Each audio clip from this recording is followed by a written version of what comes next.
So ಗೆಳೆಯರೆ, finally Bharat ಮತ್ತು ಭಾರತದ ನೀತಿ ನಿರೂಪಕರು ತಮ್ಮ ಗಾಢ ನಿದ್ದೆಯಿಂದ ಎಚ್ಚೆತ್ತುಕೊಳ್ಳುತ್ತಿರುವಂತೆ ಕಾಣ್ತಾ ಇದೆ.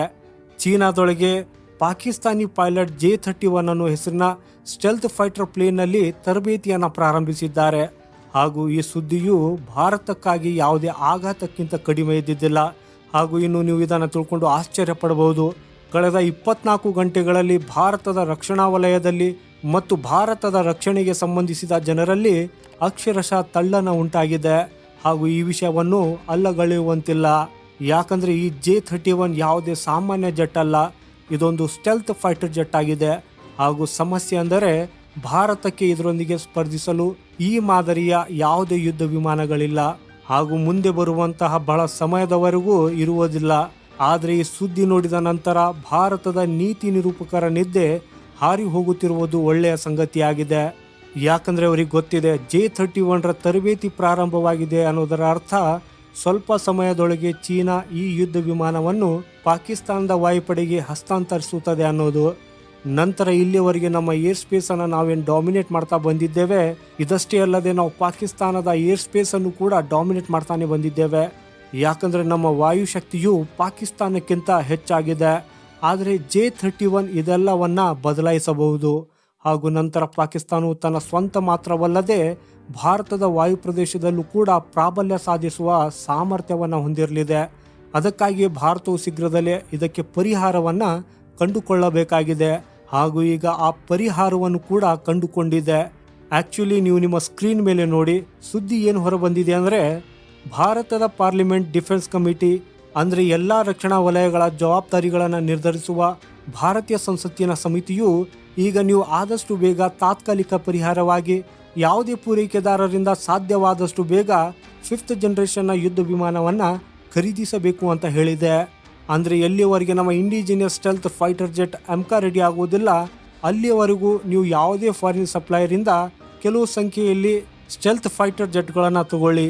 ಅಂದರೆ ಹೀಗೆ ಅಂದ್ಕೊಳ್ಳಿ, 2 ಸ್ಕ್ವಾಡ್ರನ್ ಅಂತ, ಅಂದರೆ ಟೆಂಪ್ರರಿ ಬೇಸಿಸ್ ಮೇಲೆ 36 ಯುದ್ಧ ವಿಮಾನಗಳನ್ನು ಖರೀದಿ ಮಾಡಿ. ಜೊತೆಗೆ ಪ್ರಾಕ್ಯೂರ್ಮೆಂಟು ಫಾಸ್ಟ್ ಟ್ರ್ಯಾಕ್ ಆಗಿರಬೇಕು ಅಂತ ಹೇಳಲಾಗಿದೆ. ಅಂದರೆ ನೀವು ಖರೀದಿ ಮಾಡುವುದಕ್ಕೆ 2-3 ವರ್ಷಗಳ ಸಮಯ ತಗೋಬೇಡಿ. ಇದರ ಮಾತುಕತೆಯಲ್ಲಿ ಪ್ರೈಸ್ ನೆಗೋಷಿಯೇಷನ್ ಮಾಡುವುದರಲ್ಲಿ ಯಾವ ಆಯುಧವನ್ನು ಅಳವಡಿಸಬೇಕು ಅನ್ನೋದ್ರ ಬಗ್ಗೆ ನೀವು ಸದ್ಯಕ್ಕೆ ಗಮನ ಕೊಡಬೇಡಿ ಅಂತ ಹೇಳಿದೆ. ನಿಜವಾದ ಗುರಿಯು 5ನೇ ತಲೆಮಾರಿನ ಫೈಟರ್ ಜೆಟ್ಟನ್ನು ಆದಷ್ಟು ಬೇಗ ಖರೀದಿಸುವುದು ಮತ್ತು ಅದನ್ನು ತಕ್ಷಣವೇ ನಮ್ಮ ವಾಯುಪಡೆಗೆ ಸೇರಿಸುವುದು. ಜೊತೆಗೆ MK ನಿರ್ಮಾಣ ಕಾರ್ಯವನ್ನು ತ್ವರಿತಗತಿಯಲ್ಲಿ ಹೆಚ್ಚಿಸಬೇಕು. ಹಾಗೂ ಇದಕ್ಕಾಗಿ ಡಿಲೇನೂ ಮಾಡಬಾರ್ದು ಅನ್ನೋದನ್ನು ಕೂಡ ಹೇಳಲಾಗಿದೆ.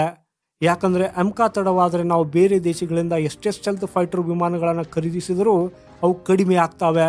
ಯಾಕಂದರೆ ನಮ್ಮ ನೆರೆಯ ರಾಷ್ಟ್ರಗಳಲ್ಲಿ ಒಂದಾದ ಚೀನಾ 2030ರ ವೇಳೆಗೆ ಭಾರತದ ಗಡಿಯಲ್ಲಿ 600 ಸ್ಟೆಲ್ತ್ ಯುದ್ಧ ವಿಮಾನಗಳನ್ನು ನಿಲ್ಲಿಸಲು ಯೋಜಿಸುತ್ತಿದೆ.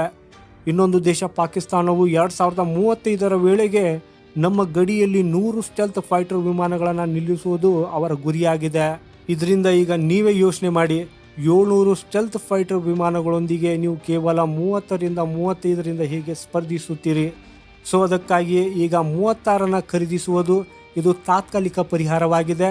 ಯಾಕಂದರೆ ಮುಂಬರುವ 6-7 ವರ್ಷಗಳಲ್ಲಿ ಈ 36ರಿಂದ ಚೀನಾ ಮತ್ತು ಪಾಕಿಸ್ತಾನ ಇವೆರಡಕ್ಕೂ ಒಂದು ದೊಡ್ಡ ಪೈಪೋಟಿ ನೀಡುವುದಲ್ಲದೆ ನೀವು ಹೀಗೂ ಹೇಳಬಹುದು, ಇವರ ಈ ಏರ್ ಸ್ಪೇಸನ್ನು ಕೂಡ ಡಾಮಿನೇಟ್ ಮಾಡ್ತವೆ.